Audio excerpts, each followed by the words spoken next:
आद सच जुगात सच है भी सच, नानक होसी भी सच। सत्य उसको कहा जाएगा जो सदा रहने वाला है। जो पहले भी था सत्य, आज भी वही सत्य है, आगे भी वही सत्य रहेगा। जो बदल जाए तो वो सच नहीं है। जो तीनों कालों में एक रहता है, एक सा रहता है, वो ही सत्य कहलाता है। तो तीनों कालों में परमात्मा ही सदा एक सा रहता है, बाकी मनुष्य तो बदलता रहता है। शरीर बदलते रहते हैं, निराकार वही एक रहता है, आकार तो सबके बदलते रहते हैं। तत्व को देखो, जो सदा रहने वाला है उससे प्रेम करो। जो सदा रहने वाला है उसको समझो, उसी का ही आधार लो। आप बदलते लोगों का आधार लोगे तो तकलीफ़ में खुद ही आओगे। अगर कोई झूला झूलने के लिए बैठा तो झूल रहा है तो हिल भी रहा है ना, फिर सोचे कि मैं झूले में तो बैठूं लेकिन मैं बिल्कुल स्थिर रहूं, हिलूं नहीं, तो हो नहीं सकेगा ऐसा। स्थिर अगर आप होना चाहते हो तो आपको जो हिलता हुआ नहीं है उसका आधार लेना पड़ेगा। कोई पलंग बहुत हिल रहा है, किसी का एक पाया हिल रहा है, कोई कुर्सी कोई ऐसे है जिसका एक पाया ऐसा कमज़ोर है वो हिल रहा है, तो उस पर बैठ के आप डिसबैलेंस से तो होगे, स्थिर नहीं हो सकते हो। कितनी देर आप अपना बैलेंस बना के रख पाओगे। तो आधार हम किसका लेते हैं? माया में सब हिलते हुए तकते हैं, सब हिलते हुए हैं, इसीलिए उनका आधार लेने से आपके अंदर में भी हलचल होती है। जब ज्ञान का आधार हम ले लेते हैं, सत्संग का आधार लेते हैं, तब आपके अंदर में आप देखोगे स्थिरता आ जाती है। मन में धीरज, मन में शांति, कोई हलचल नहीं, मन बड़ा शांत धीरज में आ जाता है, कहीं नहीं भटकता है फिर मन, क्योंकि अब उसने एक आत्मा का आधार ले लिया। तो सहारा भी लेना है तो केवल अपने स्वयं का आधार लो। दूसरे का आधार लोगे वो कभी आपको आधार देगा, कभी नहीं देगा। अपने स्वयं का आधार आप लेके रखोगे तो आपको धोखा नहीं होगा। दूसरे का सहारा लेते हैं तो धोखा भी होता है। कहते भरोसा कर तू ईश्वर पर, तुझे धोखा नहीं होगा। हम भरोसा करते हैं जगत वालों के ऊपर, या भरोसा करते हैं अपने भी स्वयं के शरीर के ऊपर, तो शरीर तो एक दिन धोखा देता है। आज स्वस्थ हो, कल बीमार पड़ जाओगे तो आ भी नहीं पाओगे सत्संग। आज कान सुन पा रहे हैं तो सुन रहे हो, कान सुनना बंद कर देंगे तो सुन भी नहीं पाओगे। आंखें देखना बंद कर दें तो देख नहीं पाओगे। मुख बोलना बंद कर दे तो बोल नहीं पाओगे। हाथ पैर रुक जाएं तो शरीर का आप आधार लेते हो, शरीर का भरोसा रखते हो, लेकिन वो भी तो धोखा देता है। एक परमात्मा है जो हमको कभी धोखा नहीं देता, इसीलिए गुरु हमको उसका आधार पकड़ा देता है कि उसका ही सहारा लेके चलो तो तुम्हें कभी भी कष्ट नहीं उठाना पड़ेगा। और फिर परमात्मा निराकार किसी भी रूप में आपका कार्य करेगा। आप किसी एक ही रूप में थोड़ी करता है, उसके तो अनेक रूप हैं। किसको देना है, कब, किस बहाने, कोई ना कोई बहाना बना के उसको जिसको जो देना होता है वो वही दे देता है। सुख देने होते हैं तो कोई बानक बन जाते हैं, कोई बहाना बन जाता है तो सुख मिल जाते हैं। दुख भी भगवान को देने होते हैं तो कोई बानक बहाना बन जाता है, दुख मिल जाता है। किस बहाने से भगवान देते हैं तो भगवान जानता है।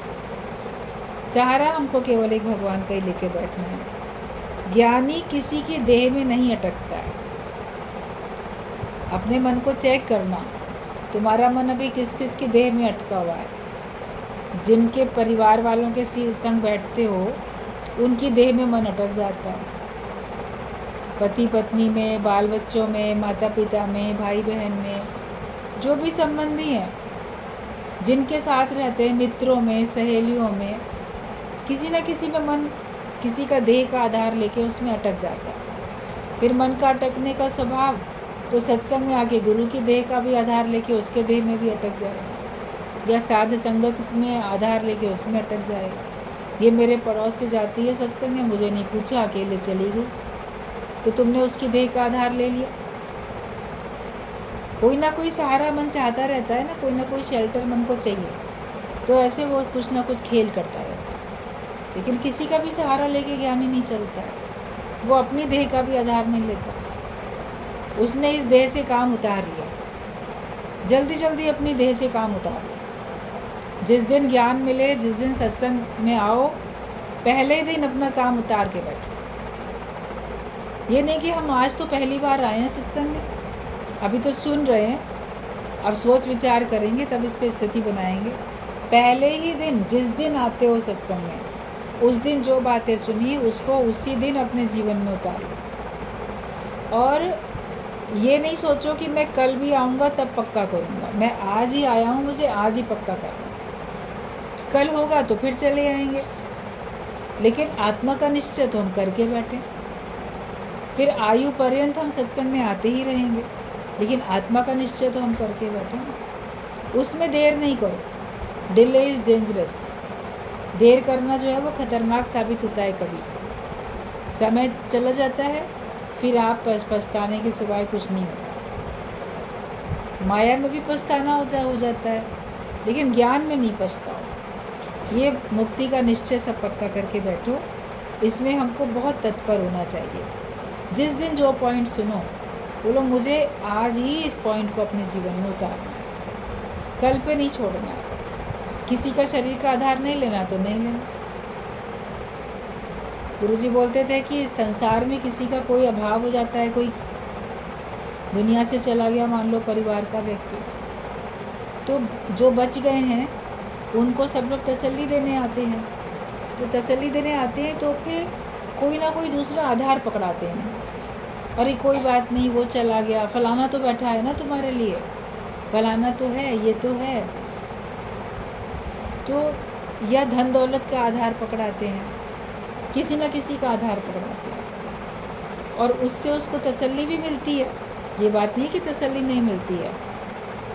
ज्ञानी भी भले बोलेगा नहीं सब तुम्हारे लिए बैठे हैं, सत्संग है, हम तुम्हारे लिए बैठे हैं, ज्ञानी भी बोलेगा, लेकिन वो वास्तव में हमको एक निराकार परमात्मा का तो आधार देके बैठता है, अटकाता थोड़ी है। देह तो सभी की विनाशी है। हम देह का आधार दें और कल फिर देह ना रहे तो फिर आप फिर कहाँ भटकते फिरोगे। इसके लिए पहले ही उस निराकार परमेश्वर को समझ लो, उसी का एक आधार लेके बैठो। वो और तुम अलग नहीं हो, आत्मा सो परमात्मा एक ही है, तुम ब्रह्म स्वरूप हो, उसी का आधार लेके बैठो। तो ज्ञानी किसी की देह में नहीं अटका। आप अगर ज्ञानी हो तो अपने मन में झांक के देखो किसकी देह में अभी अटके हो। ये देह नहीं रहेगी तो मुझे तकलीफ़ होगी।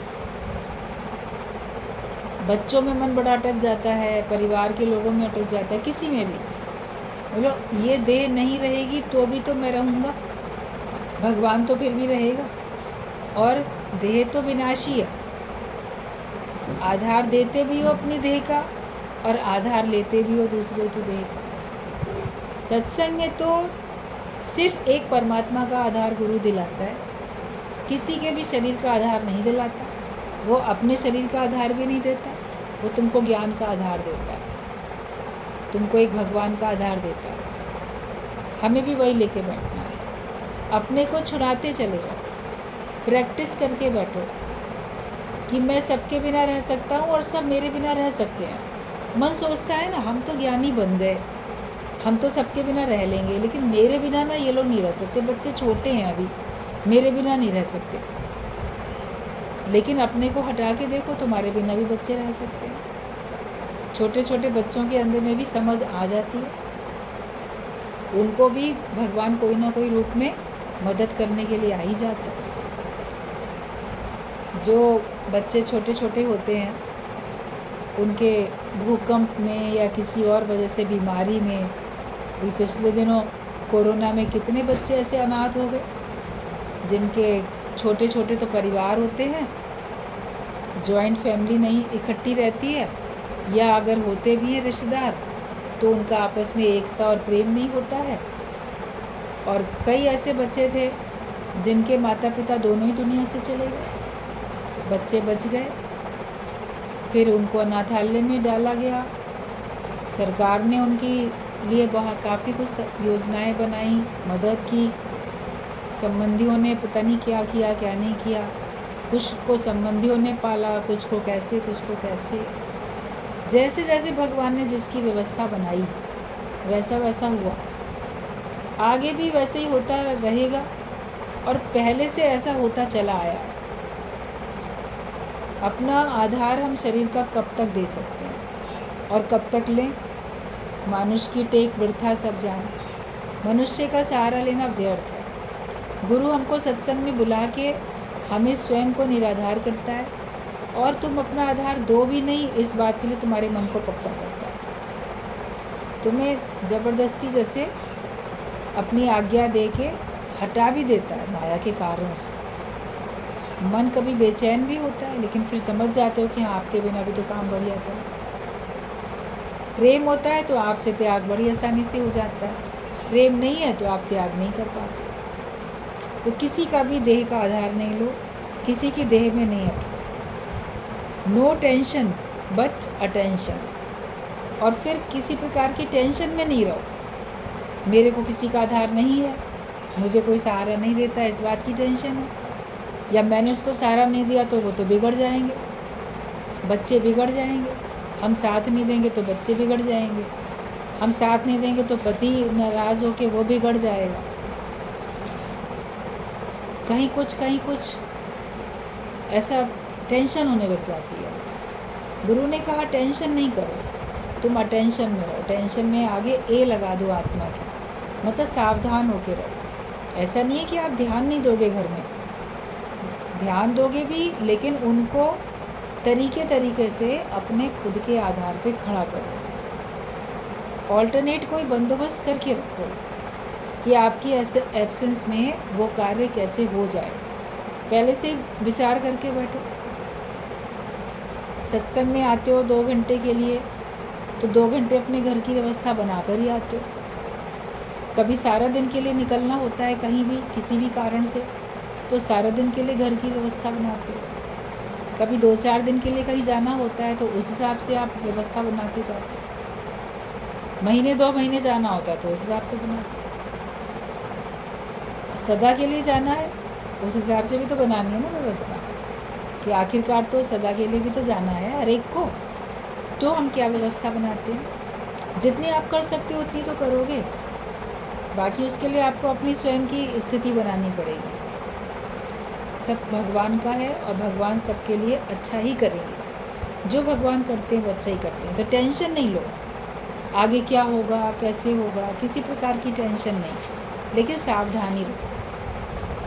कोई नुकसान भी हमारा ना कर पाए, हम किसी का नुकसान ना करें, कोई हमारा ना कर पाए, और हम जीवन मुक्ति का आनंद लें। जीते जी जगत से एक तरफ से मरना भी होता है, और एक तरफ से जीते जी जीवन मुक्ति का आनंद भी लेना होता है। सावधानी अगर हम रखते हैं तो कोई दिक्कत नहीं है। तो टेंशन नहीं करनी है, लेकिन जीवन में सावधान होकर जीना है। ज्ञानी एवर इन मूड होता है, मतलब वो हमेशा आत्ममस्ती में मस्त रहता है। कोई कहते हैं ना, आज मेरा मन ठीक नहीं है, मेरा मूड ऑफ है, और कोई बड़ा खुश दिखता है ना, तो कहते हैं आज तो बड़े मूड में दिख रहे हो, आज तुम्हारा मन बड़ा अच्छा दिख रहा है, बड़े मस्त खुश दिखाई दे रहे हो। तो ज्ञानी हमेशा ही प्रसन्न रहता है, उसकी प्रसन्नता सदा रहने वाली है, एवर लास्टिंग हैप्पीनेस, जिसका अंत कभी होता ही नहीं है। ऐसे ज्ञानवान बनो कि तुम हमेशा मूड में रहो। एक बार दादा भगवान ने किसी से कहा, नई वो आती थी सत्संग में, उसको कहा कि चलो तुम भजन सुनाओ, क्योंकि वो गाती बहुत अच्छा था। तो वो बोली, दादा आज मेरा मूड नहीं है भजन गाने का, ऐसे बोल दिया। कभी होता है ना, कभी नए होते हैं या बहुत क्लोज़ अपनापन होता है, नहीं आज मूड नहीं। तो उन्होंने कहा ज्ञानी और मूड ये 2 बातें एक साथ नहीं होती हैं। अगर तुम ज्ञानवान हो तो तुम एवर इन मूड रहो। अगर तुम्हारा मन कम और ज़्यादा उमंग में आता है तो फिर तुम ज्ञानी नहीं हो ना। ज्ञानी तो एक रस अवस्था में रहता है।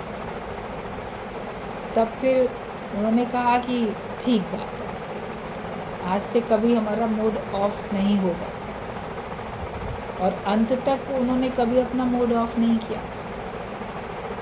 सावधानी रखी, जो बात एक बार गुरु ने बता दी वो लगा कि हम हमेशा मूड में रहेंगे, मतलब हमेशा अपने उमंग में रहेंगे। ज्ञानी तो हर पल अपनी उमंग में रहता है, तो वो हमेशा ऐसे ही रहता है। एक ही आत्मिक बाम से सब दर्द गुम हो जाते हैं।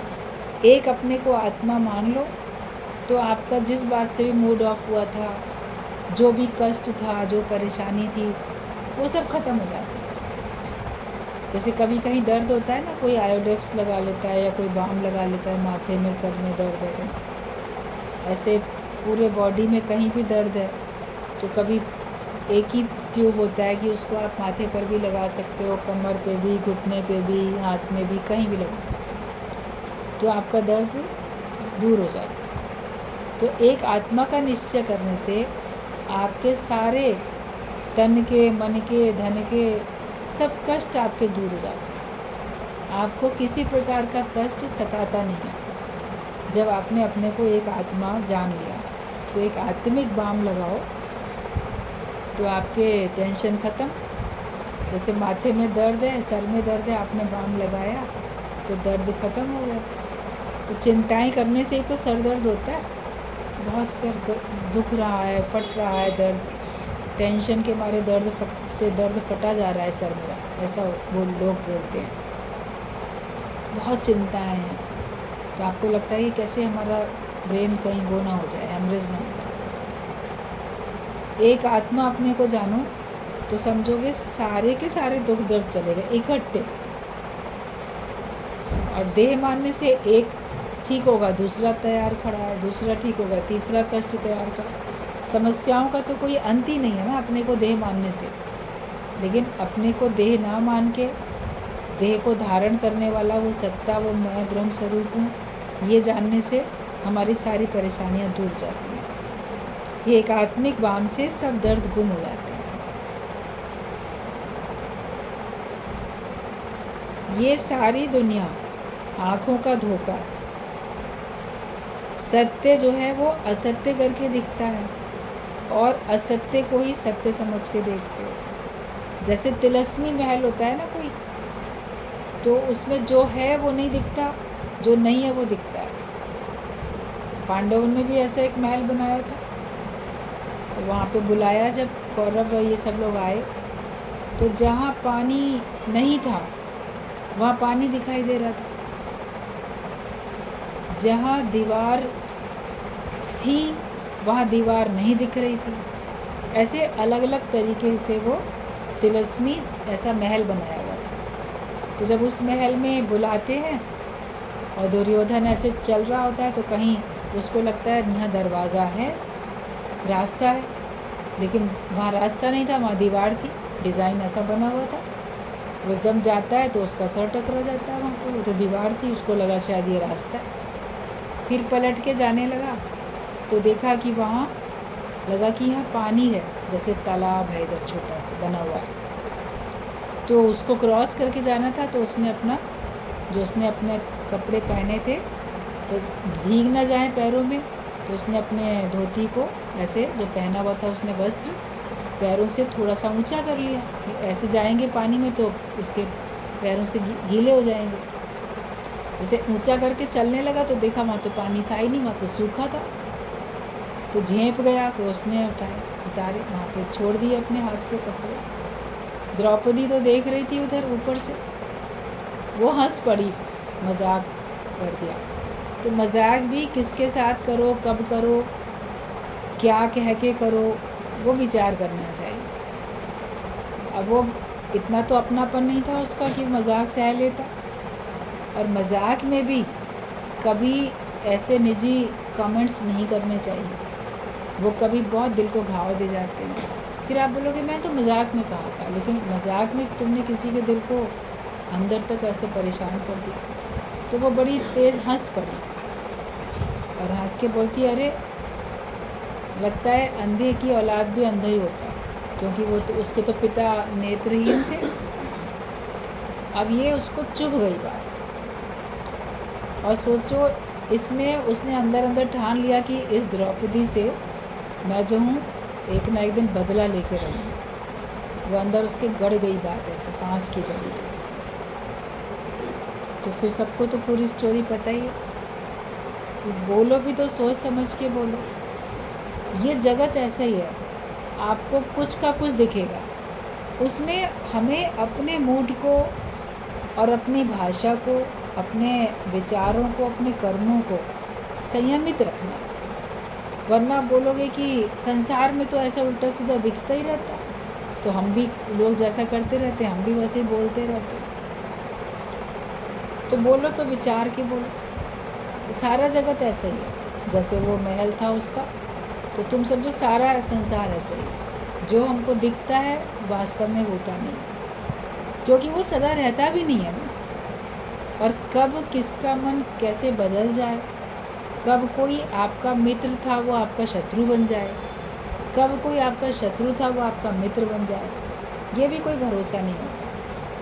तो इस सारे संसार को देखते हुए ज्ञानी अपने को स्थिर रखता है और हमेशा उमंग में रहता है। वो बाहर के इस तिलस्मी महल को देख के अपना व्यवहार नहीं बदलता, वो अपनी चाल पे चलता है, वो अपने ज्ञान के व्यवहार में रहता है। तो फिर उसका एक रस अवस्था उसकी रहती है, उसका मन कभी उदास नहीं होता, उसका मन कभी अति उत्साहित नहीं होता, वो स्थिरता में रहता है। तो ये सारा संसार ऐसे ही है, जो दिखता है वो है नहीं, जो है वो दिखता नहीं। भगवान हैं मगर दिखाई नहीं देते, और माया है नहीं तो माया दिखती रहती है। शरीर वास्तव में नहीं है, शरीर दिखता रहता है। आत्मा वास्तव में है तो वो आपको दिखती नहीं है। ये जगत का ऐसे ही है, मगर इस सब को जानते हुए ज्ञानी अपने आप को बिल्कुल स्थिर रखता है। जो कुछ दिखता है सभी चमकती हुई चीज़ सोना नहीं होती है। सभी चमकती हुई चीज़ सोना थोड़ी होती है। सोने के जैसे लगते हैं बहुत सारे आभूषण, बहुत सारे पदार्थ, लगता है बहुत चमक रहे हैं। सीप होती है, खाली सीप होती है, उसमें लगता है चांदी है, इतनी चांदी की तरह वो रेत में चमकती हुई दिखती है कि इसमें शायद चांदी लगी हुई है। और कितने आर्टिफिशियल आप देखते हो गहने, जो लगता है बिल्कुल सोने की तरीके से, गोल्ड है कि, मगर ज़रूरी थोड़ी कि वो गोल्ड हो। मतलब कि कहने का ये है कि वो उतना कीमती नहीं होता है जितनी कीमत का वो दिखता है, जितनी कीमत का हम उसको समझते हैं, उतना कीमती वो होता नहीं है। तो इस सारे संसार को जितना हम कीमती समझते हैं, जितना हम वैल्यूबल समझते हैं, उतना कीमती वो है नहीं। कुछ कीमत दे के मिला है, आर्टिफिशियल गहने भी कुछ कीमत देकर ही मिले हैं आपको, और वो आप पहन के जाते भी हो, निश्चिंत होके जाते हो, उनका अपना उपयोग है। लेकिन वो जितने कीमती दिखते हैं उतने कीमती होते थोड़ी हैं। तो ये माया जितनी इम्पोर्टेंट हमको दिखती है, जितनी कीमती हमको दिखती है, वो उतनी कीमती है नहीं। ये केवल आपके उपयोग के लिए है। शरीर भी माया में है, तो माया का काम माया से चलता है, उसके लिए ये माया भी है और पदार्थ भी है। लेकिन ज्ञानी उसको देखते हुए उसमें अटकता नहीं। वो ये जानता है कि वास्तविकता में कीमत जो है वो भगवान की है। भगवान के कारण से ही सब कुछ है और मेरे कारण से ही सब कुछ है। मैं हूँ तो ये सब मेरे लिए है, मैं ही नहीं हूँ तो मेरा इसके लिए क्या मोल। आज किसी का शरीर शांत हो जाता है, वो करोड़ों भी रुपए छोड़ के मान लो चला जाए, उसके बाद देह छोड़ने के बाद अगर वो देखे तो वो उसके लिए बेकार ही है ना। वो सोचे कि अरे मेरा तो इतना सब है, तो अब जब देह ही नहीं रही तो वो क्या रहा, उसका कुछ भी नहीं। तो जब तक तुम हो तब तक तुम्हारे लिए माया है और माया कीमती है, लेकिन जब तुम ही नहीं है तो तुम्हारे लिए इसका क्या मोल है। भगवान का तो मोल हमेशा रहता है। तो अपने को ही पहले देखो, अपने को ही सजाओ, अपने को संवारो, अपने को बनाओ, अपनी कीमत करो। तुम्हारे कारण से ही सब कीमत है, तुम नहीं हो तो कोई कीमत नहीं है। और तुमने जिसको जितनी वैल्यू दी तुम्हारे लिए वो उतनी वैल्यू। भगवान को वैल्यू देते हो तो भगवान तुम्हारे लिए कीमती है, तुम माया को देते हो तुम्हारे लिए माया ही कीमती है। तो माया के पीछे ही सब दौड़ते रहते हैं। तो लेकिन ये समझ जाओ कि वो जितनी आकर्षक दिखती है उतनी उसकी वैल्यू है नहीं। मिथ्या तन धन कुटुंब सब है, तो ये मिथ्या ही है। ये तन भी, ये धन भी, ये कुटुंब भी, सब मिथ्या है। ये मिथ्या पहले मान लो, फिर आप देखोगे ये जो कुछ दिखाई दिया वो है। मिथ्या जान के रहोगे तो आप उसमें अटकोगे नहीं, असली जान के रहते हो तो आप अटक जाते हो। अभी आपको इस्तेमाल तो घर में सभी कुछ करना पड़ता है, हर पदार्थ, लेकिन उनको आप उतना संभालते नहीं ना। जितना आप अपना कैश मनी या अपना सोना चांदी हीरा मोती संभालते हो, क्योंकि आपको पता है वो कीमती है। कीमती वो भी हैं, बाकी पदार्थ भी कीमती हैं, खरीद कर ही लाए, मगर कंपैरिजन अगर करोगे तो उतनी कीमत नहीं है, जबकि उनके बिना काम भी नहीं चलता। छोटी से छोटी चीज़ के बिना भी काम नहीं चलता है, लेकिन फिर भी हम उसको उसकी तुलना में उतना नहीं संभालते हैं। तो सबसे पहले अपने आयु को, अपनी सामर्थ्य को, अपनी शक्ति को, अपनी बुद्धि को, उसको आप बचाओ और ज्ञान उसकी रक्षा करो। ज्ञान ज़्यादा कीमती है। भगवान को हम वैल्यू दें, वो ही अधिक कीमती है, उसको बचाने में लगे। विवेकानंद ने कहा है कि धर्म की हत्या होने से बेहतर है किसी व्यक्ति की हत्या हो जाए। मतलब कि अपने स्वधर्म पे रहो, अपने धर्म पे रहो, उसको बचा के रखो। आप अपने धर्म को मिटाते जाते हो और बोलोगे नहीं हम तो अपने धर्म की बड़ी रक्षा करते हैं। तो धर्म की रक्षा करने के लिए तुम रहोगे तब तो रक्षा करोगे, या ऐसे लोग होंगे धर्म को मानने वाले, तब तो उस धर्म की रक्षा हो पाएगी।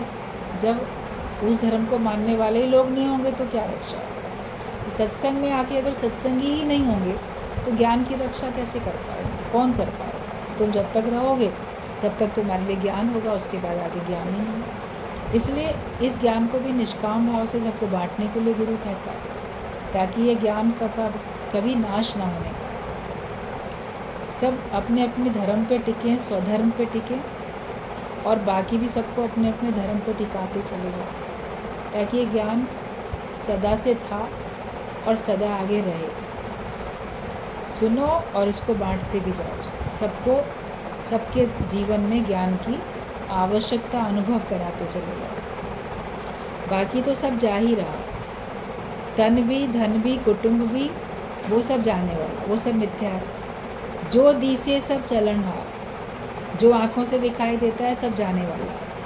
कूड़ राजा कूड़ प्रजा, मतलब कि राजा भी झूठ है तो प्रजा भी झूठ है। तुम्हारा और कोई काम नहीं, और काश तेरे कितने न काम, मिल साध संगत भज केवल। और कोई तुम्हारी जिम्मेदारी नहीं बचती है, वो सब बाद की बात है, सेकेंडरी है। सबसे पहले तुम्हारी ये जिम्मेदारी है कि तुम्हें साध संगत के बीच में बैठ के भगवान का नाम जपना है। मतलब कि सत्संग में आके पहले बैठना है और बाकी सारे काम हमको बाद में करना है। एक अगर नियम बनाते हो उससे बहुत शक्ति मिलती है। इतना शक्ति आपको मिल जाती है कि आप सारे संसार को शक्तिशाली बना सकते हो।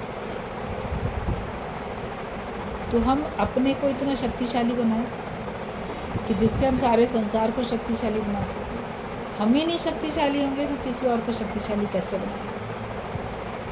ज्ञान से हमको, भक्ति से, ज्ञान से, निष्काम कर्म से हमको हर प्रकार की शक्ति मिलती चली जाती है। बस केवल साध संगत में बैठ के भगवान का भजन, नाम लेना है, सत्संग, ये हमारा मेन काम है। तेरा भाड़ा मीठा लागे, जो तुझ भावे साईं भली का, जो तेरी इच्छा वो मेरे लिए अच्छा। तुम्हारी स्थिरता और धैर्य इतना हो कि दूसरे को भी हिला सके। मतलब कि तुम जब भगवान की मर्ज़ी में अपनी मर्ज़ी मिला के एक होके रहते हो, तुम इतने अपने निश्चय में दृढ़ रहते हो, तो तुम्हारी दृढ़ता को देख के दूसरा व्यक्ति भी हिल जाता है कि मैं इसको कैसे हिलाऊं, मतलब घबरा जाता है।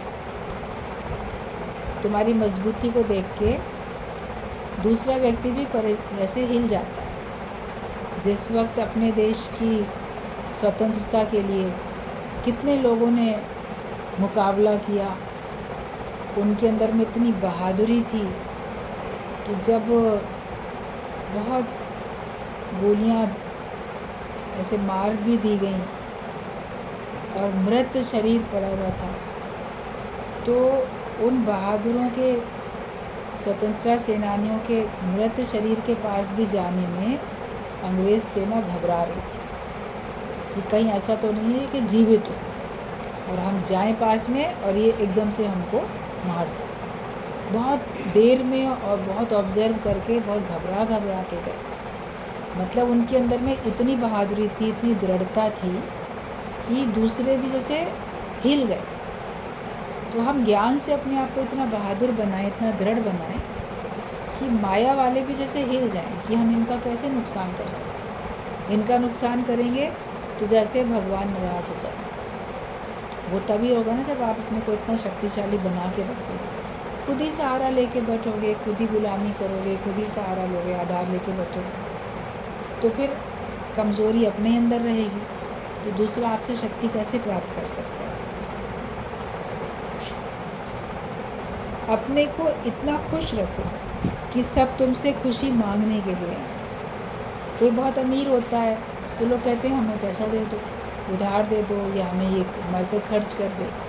तो प्रसन्नता अपने अंदर में इतनी हो कि लोग तुम्हारे साथ बैठना पसंद करें, कि इनके साथ बैठेंगे तो हमारे अंदर भी प्रसन्नता आएगी। मतलब हम इनसे प्रसन्नता ले सकते हैं। गुरु के पास आते हैं तो लगता है ना इनसे हम ज्ञान ले सकते हैं, क्योंकि वो ज्ञान तो वही दे सकता है और तो कोई दे नहीं सकता। तो तुम अपने आप को इतना हैप्पीएस्ट मैन बनाओ, इतना खुशहाल व्यक्ति बनाओ कि लोग अपनी दुख उदासी में तुम्हारे पास आके बैठें और उनको लगे कि इनके पास बैठने से मुझे खुशी मिली। इतना अपने आप को खुशहाल बनाते चले जाओ। सारे संशय भ्रम तुम्हारे दूर हो जाने चाहिए। कोई भी संशय भ्रम है तो उसको दूर करो। मनुष्य सबसे ज़्यादा प्रीत रखता है अपने आप से, जैसे कि 1 रुपये भर प्रीत अपने आप से। फिर स्त्री की प्रीत 50% है, आधी। जितना अपने से प्रेम करेगा उससे आधा प्रेम वो पत्नी से करेगा।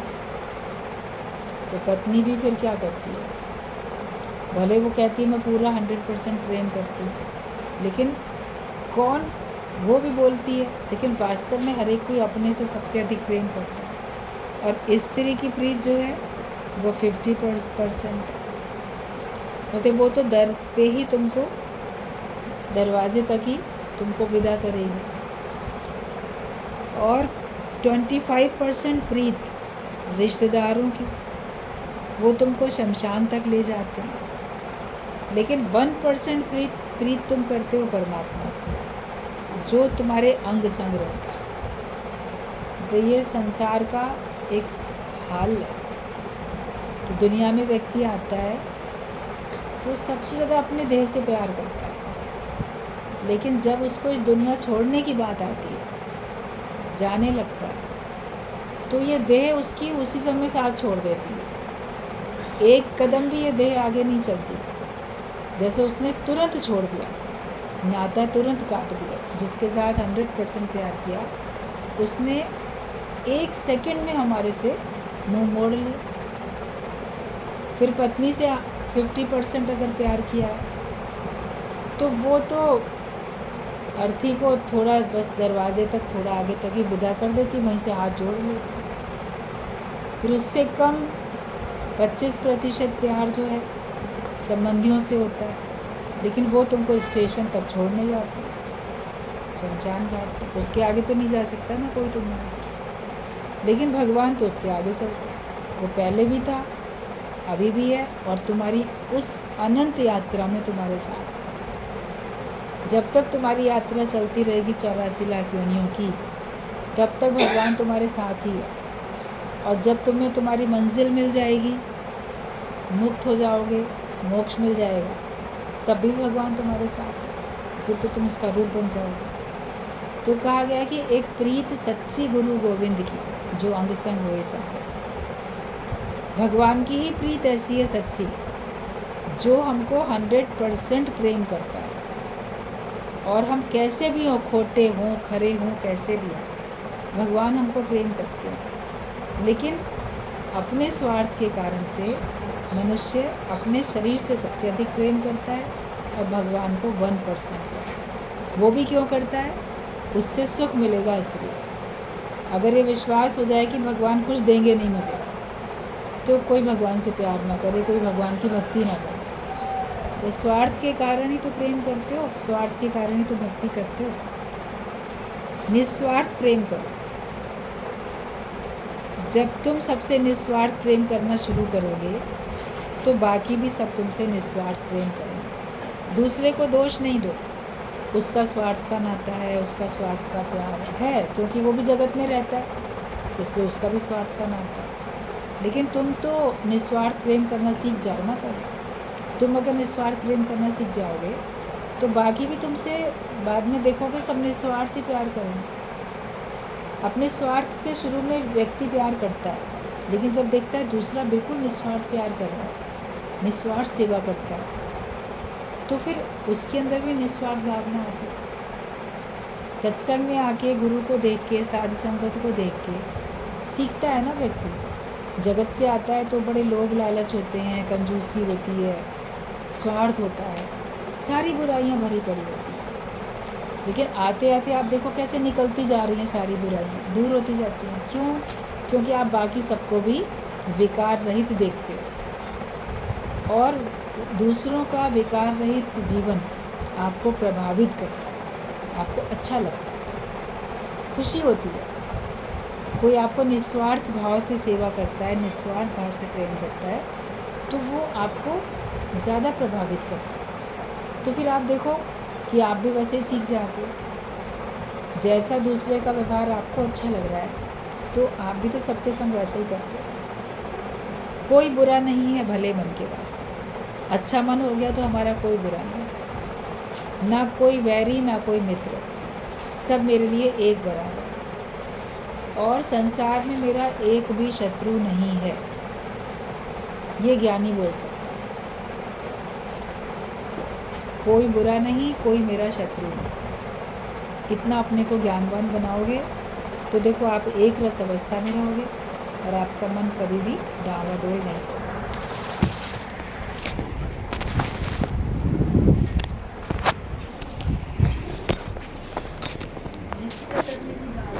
सुन के बहुत अच्छा लगा, बोलने की बात नहीं, लेकिन जो